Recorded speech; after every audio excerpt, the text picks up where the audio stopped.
Hello, everyone. This is Jared Rosenberg. I'm one of the guys at Nintendo World Report. This segment you are about to listen to is about a little company called M2. They've been around for a long time. They were formed in the year 1993, so about 26 years ago. And we're going to be talking about them and the ports they've made of Sega games. And you might be familiar, they have a little series called Sega Ages that's they're releasing old Sega games on the Nintendo Switch. You may have played a few of them. They've released Outrun. They've released the original Fantasy Star that was on the Master System. Uh, they've released Lightning Force, also known as Thunder Force 4. So we're going to talk about these, maybe show some video of them. And yeah, so I'm bringing up the chat now. So if anyone wants to ask questions or say things, they can do that. And yeah, let's see how this goes. So let's talk a little bit about how M2 got started, or at least let's talk about M2 getting started and also how they first started making Sega games. So M2, like I was saying before, started in 1993, and one of the first games. See, I'm ready now. One of the first games uh, that they ported, the very first game they made was a port for the Sega Genesis, and it was a port of Gauntlet 4. If you're familiar with the Gauntlet games. So hold on one second. I'm going to bring up some footage of that. Apologies if this is the more boring segment. Here we go. And again, I'm looking at the chat, so if anyone wants to say anything or has any questions, let me know. But my understanding is that Gauntlet 4 was M2's very first game, and they released it with Tengen, which I believe, if I remember correctly, Tengen was Atari's another way they would publish games on other systems. Anyway, so this is oh, actually, hold on. You're not, I don't think you're seeing this footage right now. There we go. All right. Sorry for that. Uh, Hopefully you'll be seeing this in a second. But anyway, like I was saying, Gauntlet 4 was the first game that they worked on. They did this port by eye, so no access to the source code, anything like that. And this came out on the Sega Genesis. So let's go past Gauntlet 4. The very first game they did directly with Sega was Gunstar Heroes for the Game Gear. Now, you may have played Gunstar Heroes, a great game by Treasure, but you may not have known is that there also was a port for the Game Gear, and it honestly was a super impressive port for the time.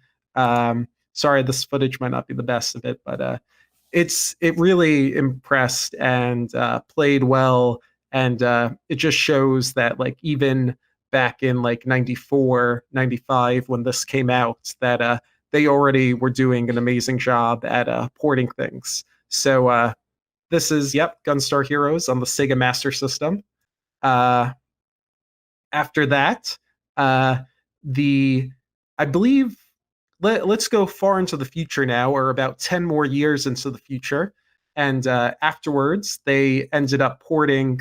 Okay, let's give a little history. And the next thing they did was they were working on the PlayStation 2, and Sega.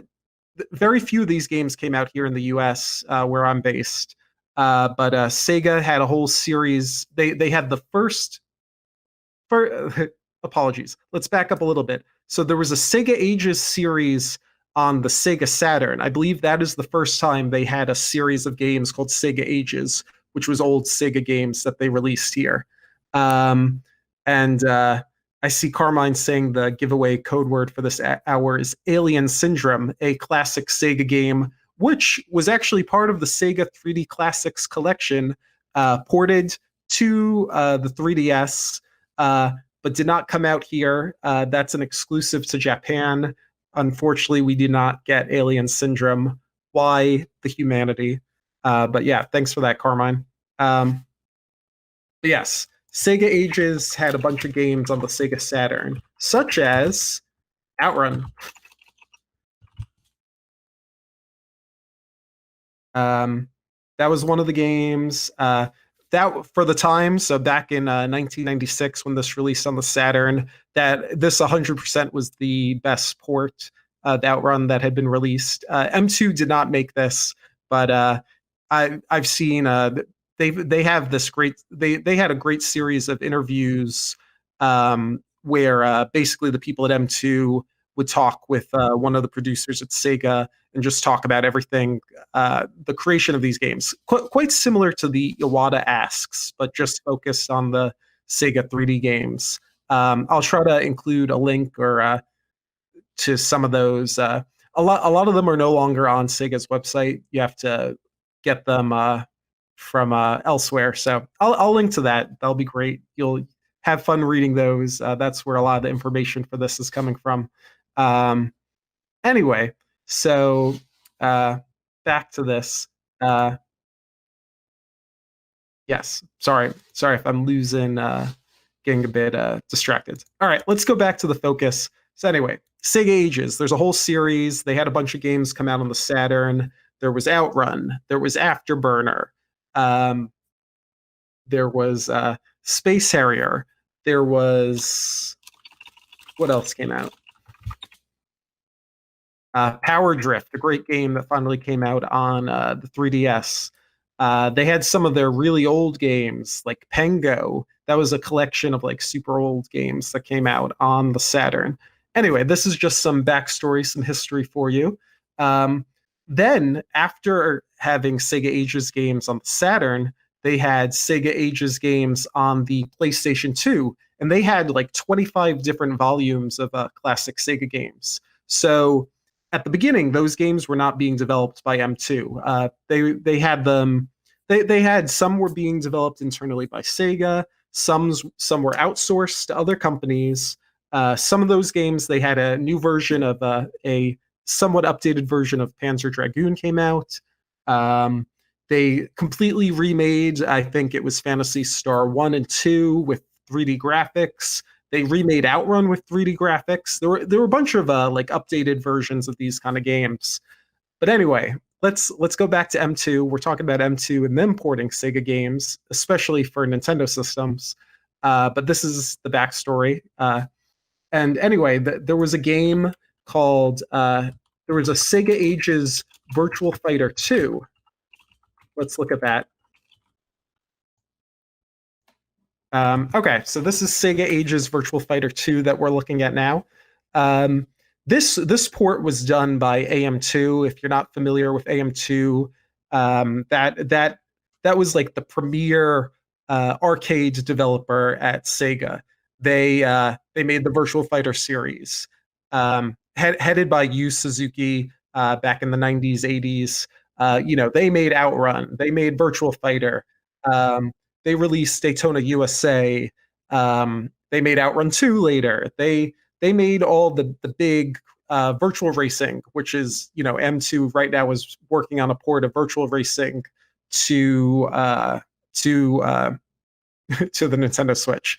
But anyway, so AM2, the in-house Sega arcade masters, they made this port. And around the same time, Sega was releasing a new version of Sega Rally on the PlayStation 2. And with the new version of Sega Rally, they wanted to release a port of the original arcade Sega Rally. And I guess because the arcade board, both Virtual Fighter 2 and Sega Rally run on the Model 2 arcade board. But the Sega Rally ran on a newer version of the Model 2 arcade board, and it wasn't easy for AM2 to just use the work they'd done on Virtual Fighter 2 with Sega Rally. So Sega actually asked M2, which they learned M2 had actually worked on making a Model 2 emulator, and they were like, "Oh, hey, can you guys port Sega Rally?"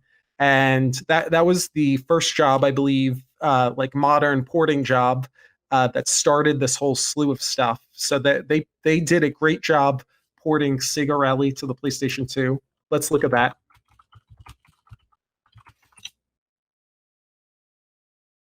Sega Rally Championship. What a game. I would. This would be amazing if this came to Switch. I'm a guy. I don't know if you guys have played this, but just one of the great racing games. It only has like three tracks. I think four track. You can unlock a fourth track, but just a beautiful game. One of those early racers made the head of the person who made Sega Rally. If you didn't know, was Tez Mizuguchi. Am I saying his name right? The guy who later would make Rez and Lumines and all these wonderful games. Maybe you've played the VR version of Rez. He's Tetris Effect, which just came out. But like Sega Rally was one of his early games at Sega. I think he made like when he was in his 20s. Anyway, M2 ported this to the PlayStation 2, and for their Sega, for this wasn't even for the Sega Ages series. This was just it came as a pack-in with Sega Rally in Japan. But anyway, this sort of started their modern history working relationship with Sega, and after this, they started making more. They started working on like all the Sega Ages games. So I believe one of the first games they did was SDI and Quartet. So let's look at that.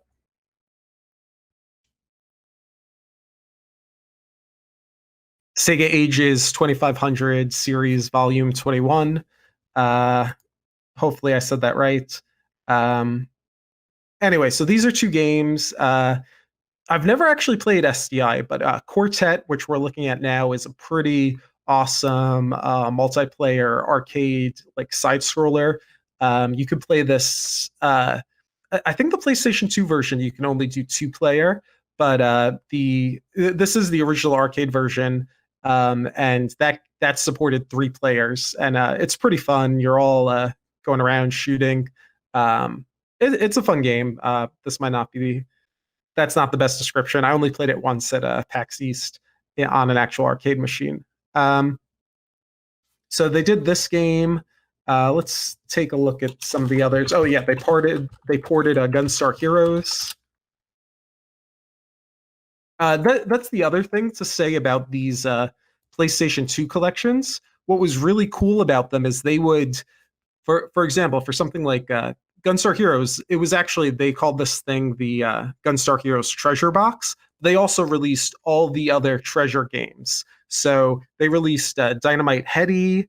They released what's that game called? Alien. I forget the exact name, but they included the Gunstar Heroes port, the Game Gear port that they had made long ago, and that's the other thing I love about M2 is that they're so they put so much work into their emulation. So their games are going to have low input lag. They're going to run just like they did on the original systems. They basically are always working so hard on the detail, and if the stuff they're releasing doesn't come close, then they'll keep working on it. Some of the ports they've done in the like Sega 3D Classics collection, they'll work on these games for 2-3 years to get it right. My understanding is, right now they're working on a port of Virtual Racing for the Switch.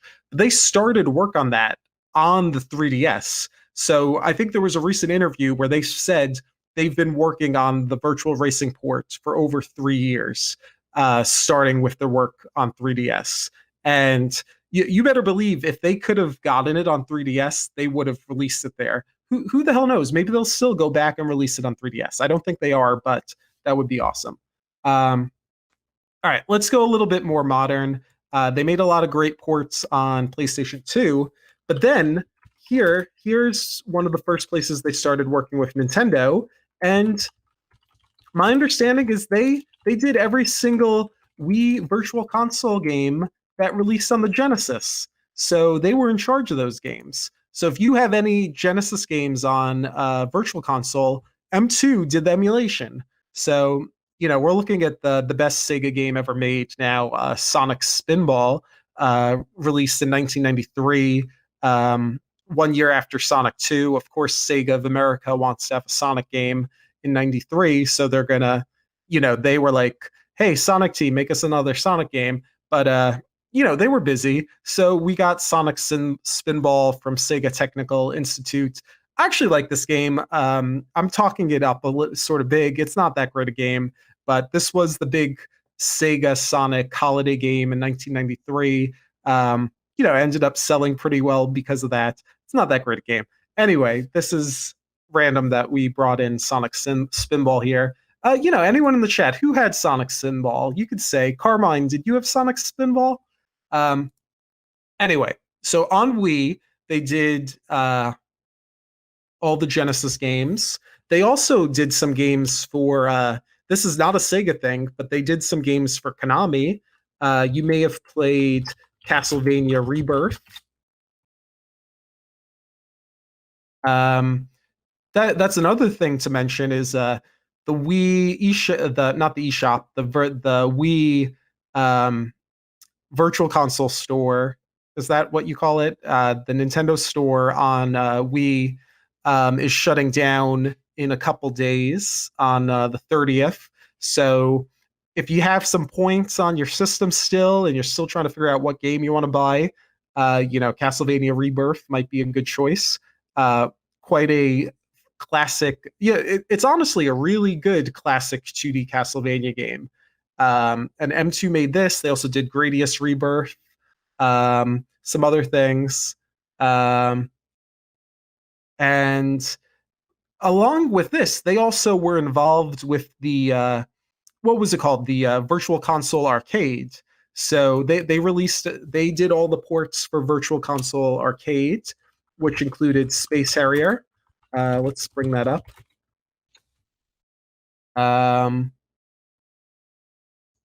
Nope, that's not the right version. Yeah,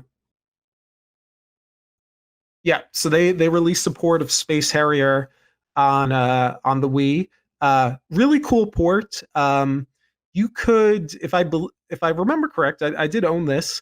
You could use the IR from your Wii remote to aim and shoot. So it was actually a really cool way to play Space Harrier. Probably still a fun way to play Space Harrier, a unique way. They also released a Super Hang-On on Virtual Console. Let's see if we can find that footage.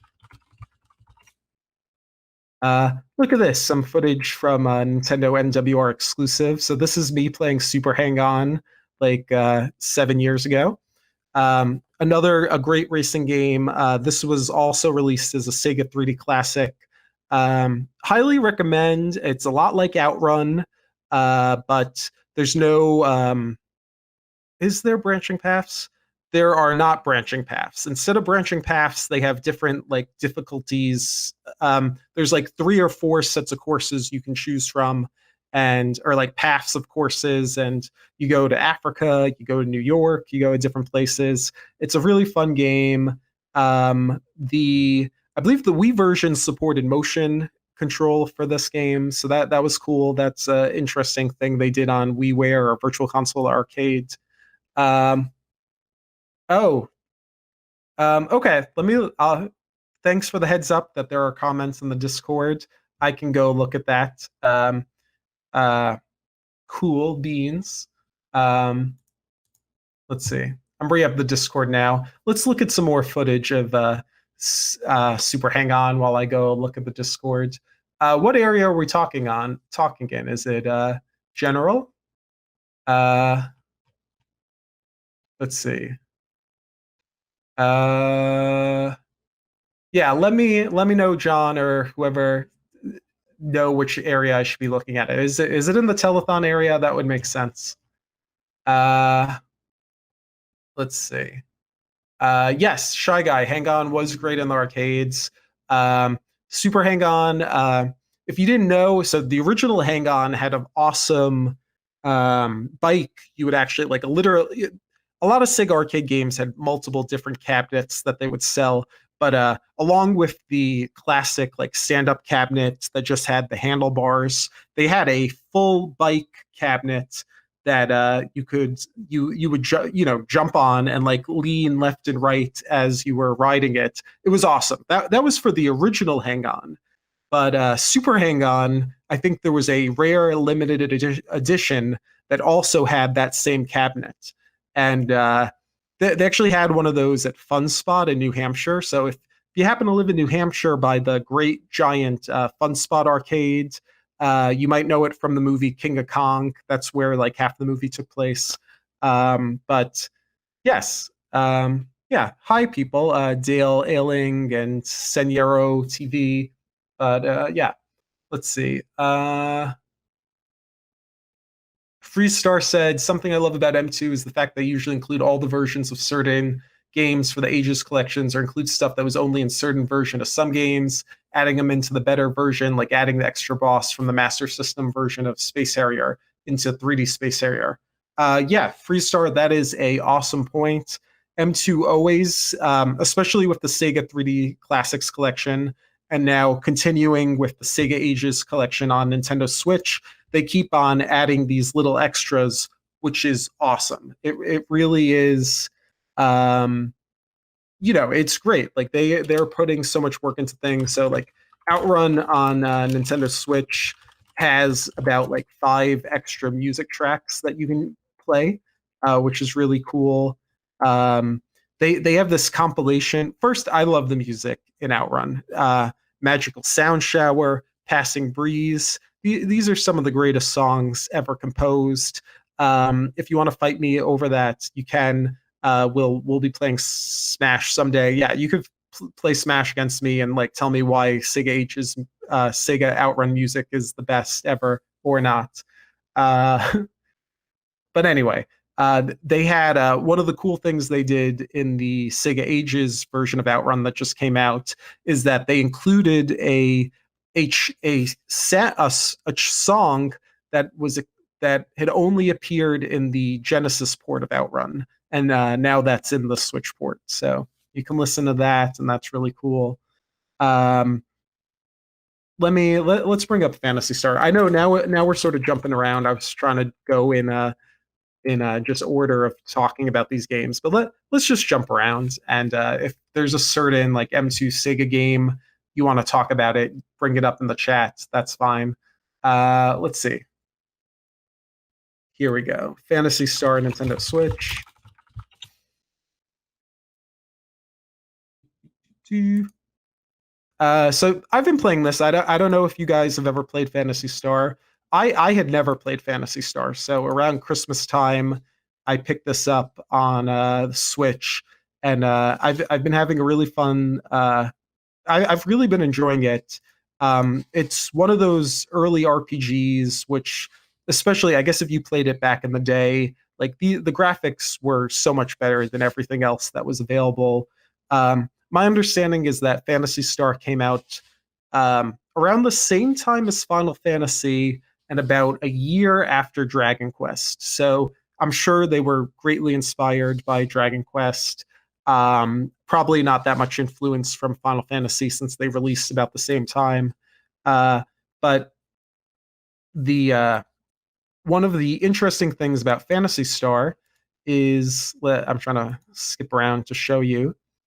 I'm trying to find a dungeon. We had one up when we started. Carmine,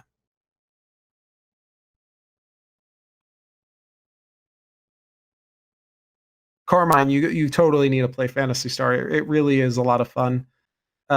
Here's a dungeon. Okay, so one of the unique things about Phantasy Star was that all the dungeons basically were these 3D first-person mazes, and you would walk around, and for people who originally played them, like you literally had to have a piece of paper and pen or pencil and make a map of the maze, or you would get lost and you would never get anywhere. The really cool thing in the Nintendo Switch version is that it will make the map for you. So in the lower right-hand corner of the screen, it makes the map for you, which makes it makes this game so much easier to play on the go, more modern. It makes it very easily it makes it very easy to play today, which prior to this, I don't know how much I would have wanted to try it. Only Phantasy Star 1 has these kinds of dungeons. So if you go on and play Phantasy Star 2, 3, 4, they have more classic dungeons. But anyway, this is a pretty cool game. I'm enjoying it a lot. The music's really good. That's another thing that's a first for this version. So these games originally came out on the Master System. In what's Oh yeah, in Japan, I believe the Master System is called the Mark III, the Sega Mark III, and the in Japan you were able to buy an add-on for the Mark III called the like FM unit, which was like a upgrade to the sound processor. So if you had that, you would be able to get play like upgraded music that had like more music channels if you had that in Phantasy Star. So this is the first time you can play the English version of Phantasy Star with the music from the FM add-on. So that's another one of those little things that M2 does that I very few other people are doing. M2 loves to include these little extras and things, and it's awesome. Um, let's see. Oh, just another interesting fact about these games is that uh, M2 for all the Sega Ages collection, the producer of these, one of the producers at Sega who's working on this whole system series of games is Riko Kodama. Apologies if I'm saying her name very incorrectly. I'll type that into the chat so people can see. Um, ba, ba, ba, ba.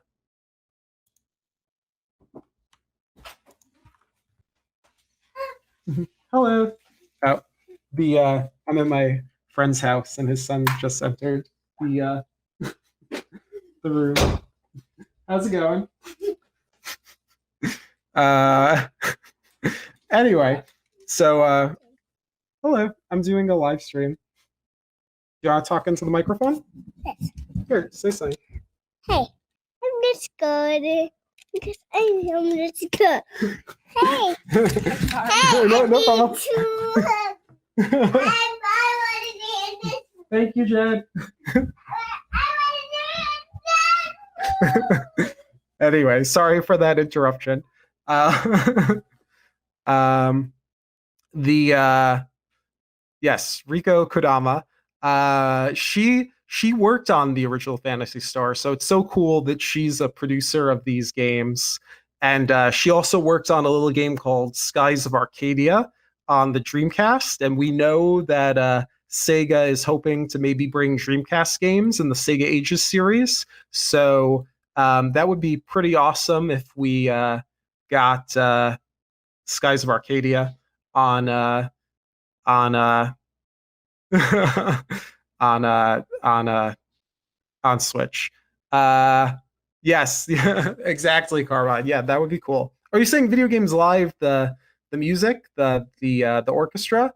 Anyway, if anyone in the chat wants to say what their favorite RPG is or Sega RPG, be sure to bring that up. Let's see. I'm checking out the Super Hang On Hour. Yes, GX, it pretty much is the Super Hang On Hour. The Freestar, that's a good point. The Sonic 1 port of the Sega Ages port of Sonic the Hedgehog does have the drop dash feature. That was added in. If you're not familiar with the drop dash, that was added in Sonic Mania. And the guys at M2 were like, hey, we could have that in Sonic the Hedgehog as well. They also, added in the spin dash, which was not in the original Sonic the Hedgehog. They had that in the Sega 3D Classics version. And the first people, the great Taxman ports of Sonic the Hedgehog, of course, also added the spin dash. And Sega Sonic Jam on the Sega Saturn, that was the first game that added the spin dash. Anyway, let's continue. I'm getting distracted, but let's see. Let's see. Uh, do, do, do, do. Free Star, you definitely should play Fantasy Star. Uh, Virtual Cop, Shy Guy. So I don't know. That would be amazing if we got a Virtual Cop port. They again, Virtual Cop. The original Virtual Cop is Model One. All right, yeah. Let's talk about this. So let's go back to. Um, so you might know that we brought up already that M2 is working on a port of Virtual Racing. So that is a Model One game. Some other popular Model One games were.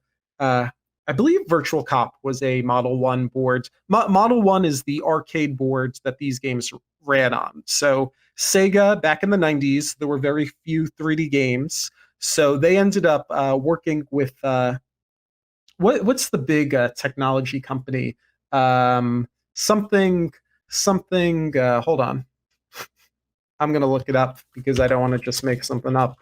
But anyway, so Sega back in the day, they were like, we're gonna release some of the first like great 3D games, and they made this arcade board called the Model One, uh, which cost quite a bit of money. They worked with Lockheed Martin. I actually they're the ones they worked with the Lockheed Martin in the U.S. who they're more known for making like rockets and things, right? Isn't that Johnny Metz would know? Um, anyway, Lockheed Martin, American Global Aerospace, Defense, Security, and Advanced Technologies Company with worldwide interests. I don't know if they're still called Lockheed Martin. I feel like they merged with someone, have a new name. Um, anyway, um, Sega worked with Lockheed Martin to create the Sega Model 1 arcade board. The first game that was powered by it was Virtual Fighter. It was Virtual Racing, which AM2 developed, and then after Virtual Racing, they made uh, Virtual Fighter, and then of course after that you had like Virtual Cop, and then what's the game? After that, they had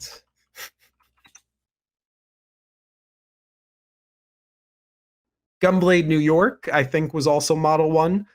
You may have played the port of that on Wii. I like that game a lot.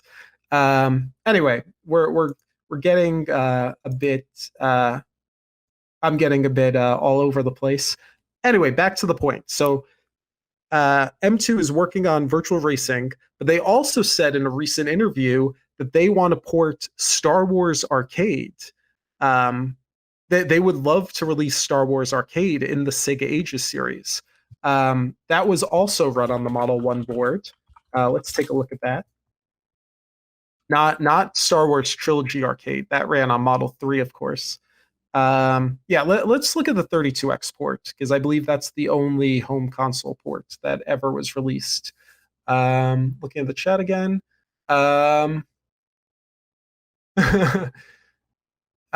Justin, my friend's son, his favorite M2 Sega Ages game is, of course, is Lightning Force. GX, that's a good point. I don't know what children today would think about M2. I'm hoping certain games like Sonic the Hedgehog they would like. Uh, Anna. I'm confused, but yes. Uh, uh, World of Warcraft, that's a good RPG. Barkley, Shut Up and Jam Gaiden, of course, an amazing RPG. Someone should port that to Switch. Um, let's see. Yeah, Virtual Cop on Wii would have been awesome. It's too bad we didn't get that. But yes, so Star Wars Arcade, I think they said in a recent interview they would love to port that. Of course, they would have to get the Star Wars license, so they might have to work with EA on that. And like we know how much EA loves Switch. To be fair, EA has ported the FIFA games, and it obviously the FIFA team at EA they do like Switch and like they're putting a lot of effort into it. But it would be great EA if you release some other games, but at least the FIFA team working on Switch seems quite dedicated, or at least cares about what Switch people are getting. But yeah, it would be nice if other teams at EA were working on Switch. Uh, let's see. Oh yeah, so yeah, Virtual Cop would be great on Switch. I guess they could use the touch screen. Like it's too bad there's no gun. But yeah, I guess they could use the touch screen for shooting things, and also the motion controls of the Switch, like if you're playing on television. But it does seem like that would have been a perfect game for Virtual Console, or for the regular Wii. Uh, Jared Sega Hour. Yeah, Justin, you're right. I guess that be a way of putting this hour. Freestar, I love Lightning Force. So if you guys haven't played Lightning Force, that's the one of the other Sega Ages games, known also as Thunder Force 4 in the rest of the world.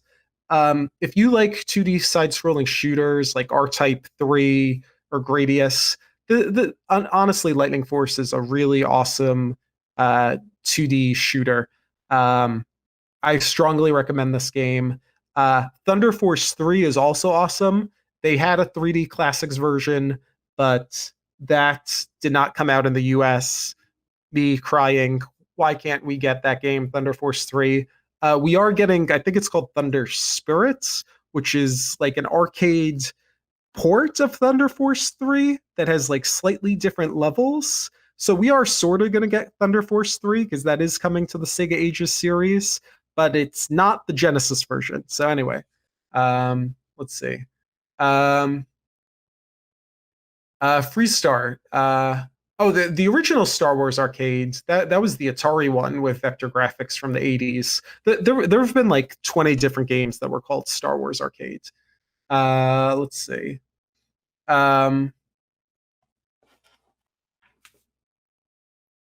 Freestar. I'm not sure what we're bringing up about Knuckles Chaotix. Oh, are we talking about GX games? Games on the 32X that GX owns. I would love for M2 to port Knuckles Chaotix, but again, I don't know how badly people want 32X game ports. Like I think M2 would have to put a lot of work into getting a really great 32X emulator working. And I don't know how much money they would make from those games. Like they're already porting Virtual Racing, so I don't know how much anyone would want the 32X port of Virtual Racing, even though I think it has extra tracks. Actually, no, I don't think it does have extra tracks. I think it just has the arcade tracks. Um, then what else is on 32X? No one wants the port of Doom on 32X. There was a really good port of Space Harrier on 32X, but again, no one needs that when you get the arcade version. There was a port of Afterburner, but once again, if you have the arcade version, you don't need that port. Star Wars Arcade and Virtual Racing would be interesting to have, but again, if we're getting the arcade ports, you don't need them. I feel like Knuckles Chaotix is like the only like big Sega exclusive on 32X that people would want, but again, people don't even like that game, so it would be nice to have, but I don't think Sega would get a lot of money from that. Let's see. No, it would be cool if Taxman and his group that worked on Sonic Mania, what if they went and took levels from Knuckles Chaotix, remixed it, and made it a better game? What about that? That would be cool.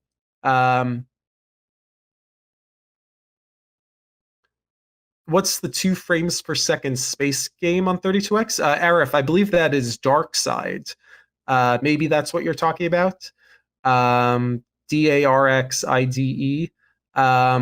Shy Guy, we're looking at Lightning Force, also known as Thunder Force 4.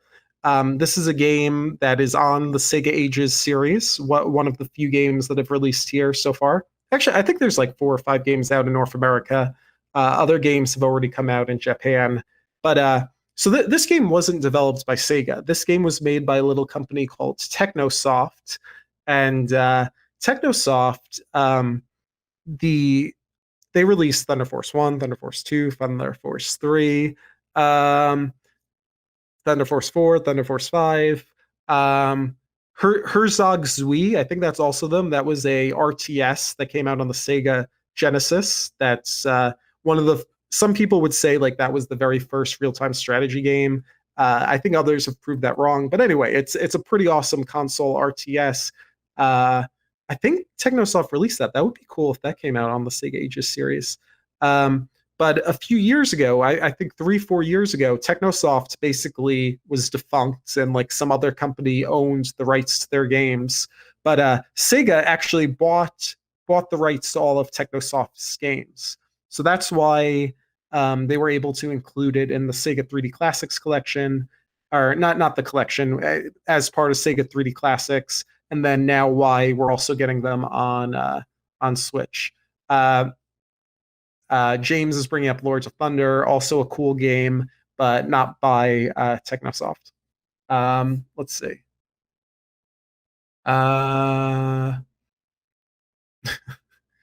What else can we talk about? Still got some time. We got 10 minutes. So one of the cool games that's out in Japan now, but isn't out here, is a game called Game Ground. Let's see.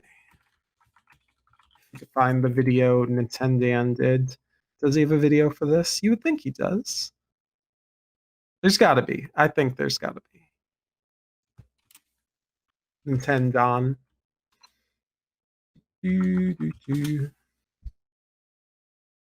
All right, I can't find it right now, but I bet it exists, or he might be waiting for the Western versions.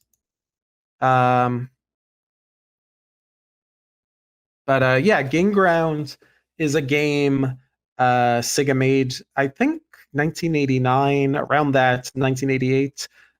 It runs on the System 24 boards, which is another one of Sega's many old systems, arcade boards. So this game got ported to the Sega Genesis. Might have been ported to the TurboGrafx 16. I don't know that much about Game Ground, but I'm excited about playing it when it comes out here in the West. There was an interview they did recently where basically my understanding is Game Ground has been, they've done a lot of behind the scenes work. They fixed some bugs. I think there was a major well-known bug in the game that they fixed. So like usual, M2 is like putting in so much work into these games and just doing cool stuff. Let's see what GX is saying.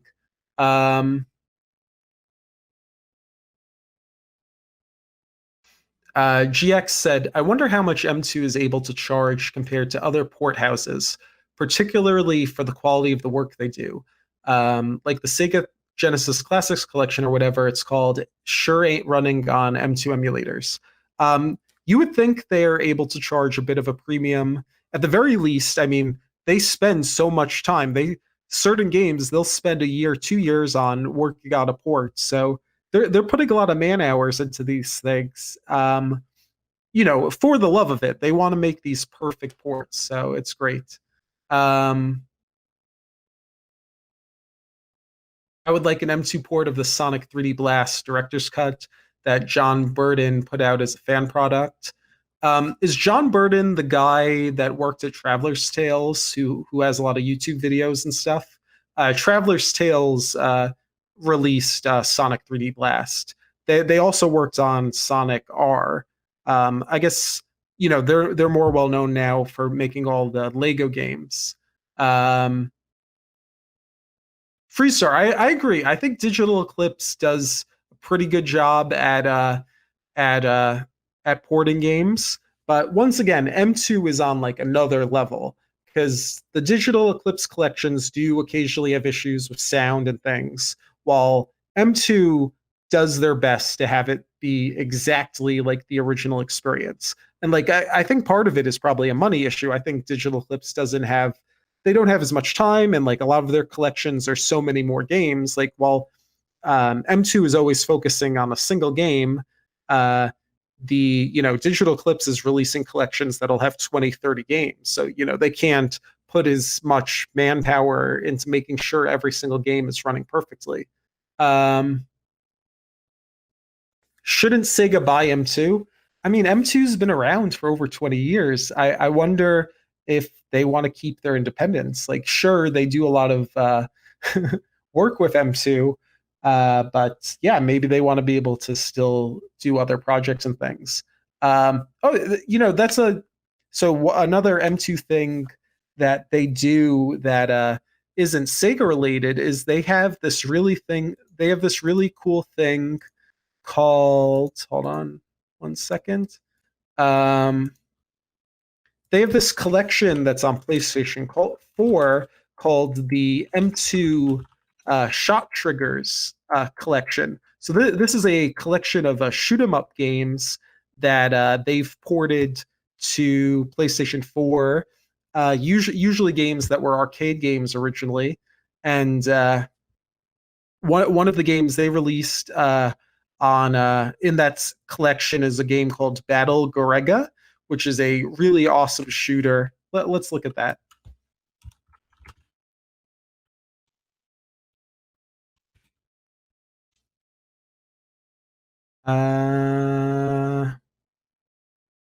It is Battle Gorega I'm thinking of. I believe so. Didn't it come out? Yeah. Anyway, I guess it's on Xbox One as well. Um, but yeah, let's look at this video. So Battle Gorega is a game that originally was in arcades, and then it was also ported to the Sega Saturn. So there's a Sega connection. But I know it's considered one of the. I actually haven't played this yet. I believe it's available on the North American PlayStation Store for like $40, which is, it's a lot, but they put a lot of work into these ports. So I still would like to buy it someday, but I'll admit I'm sort of hoping there'd be a sale. But yeah, if you want to get the like original Sega Saturn version, I think it costs like $200. So definitely savings there. But my understanding is they actually want to bring games in the Shot Triggers collection to Switch, but at the moment they're not running at full speed, so that's why they haven't brought them to Switch yet. So I'm hoping they will. Um, Avery Richmond brought up a good point. Did an M2 do the Game Boy Advance Virtual Console on the Wii U? Yes, they did. So that's another M2 Nintendo connection. And that was a lot of games that they brought on to Game Boy Advance Virtual Console. Some really great games. The Castlevania Game Boy Advance games, you can play those there. And the only other place you can play those is on the Game Boy Advance. So I would strongly recommend that. Stop making noises, Skype, ya butt. Thanks, James. Let's see. I guess I'm going to wrap up the segment. I know it sounds like we're still having technical difficulties. I guess I could keep going till. Okay, cool. I'm just checking with John. Yeah,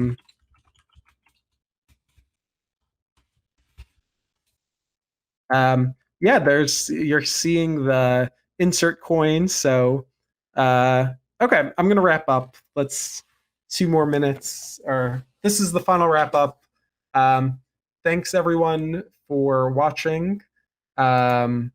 This was a presentation about Sega AM2, or basically just a random talk of Jared talking Sega on Nintendo things.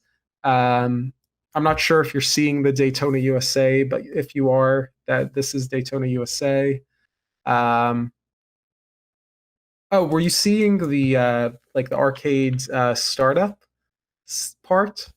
Let's see. I'm just wanna the waiting for other players to join, where the cars are rolling. I guess you're seeing stuff from before, not the Daytona USA. Anyway, I'm gonna wrap it up now. Thanks everyone for watching. Keep donating if you can. I'm sure a lot of you already donated, so thank you guys so much for donating.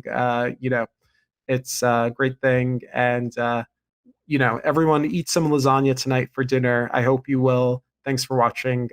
John, you can switch it over whenever you want to.